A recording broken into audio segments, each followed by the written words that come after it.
সেদিন ছিল রথযাত্রা আর আমার এসেছিল অনেক বেশি জ্বর। বাট পুচুদের ডান্স কম্পিটিশন স্কুলে আছে, সেজন্য ওকে রিহার্সেল করাতে হচ্ছিল।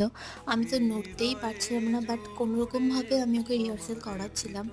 দেন আমি যাচ্ছিলাম আন্টির বাড়ি ওষুধ খেয়ে, যখন জ্বর একটু কমেছে তখনই। কারণ আমার স্টুডেন্টসদের নাচের পরীক্ষা রয়েছে, ওদের অ্যাডমিট আনতেই যাচ্ছিলাম। আর আমারও যাওয়ার সময় জগন্নাথ দেবের দর্শন পেয়ে গেলাম। অ্যান্ড আমার খুবই মন খারাপ ছিল যে আমি যখন যাচ্ছিলাম তখনই রথটা আসছিল। আমি ভেবেছিলাম হয়তো দেখতেই পারবো না। বাট এই দেখো, মানে রথ তো দেখেইছি, আবার প্রসাদও পেয়েছি। সো আমার তো ভীষণই ভালো লাগছিল। আন্টিদের বাড়িতে আমি পৌঁছেও গেছি, আর আন্টির বাড়িতে দেখো কত ভিড় আজকে। সব কচিকাঁচাগুলো আজকে এসেছিল তাদের অ্যাডমিট নিতে। দেন আমরা সবাই মিলে হাতের তাল রিহার্সেল করছিলাম। আরেকটা ভালো জিনিস হয়েছে আমার সাথে, আমি যখন বাড়ি আসছিলাম তখন আমি আরেকটা রথও দেখতে পেয়েছি, আর সাথে খিচুড়ি প্রসাদও পেয়েছি। তো সব মিলিয়ে আমার রথের দিনটা খুব ভালো কেটেছে।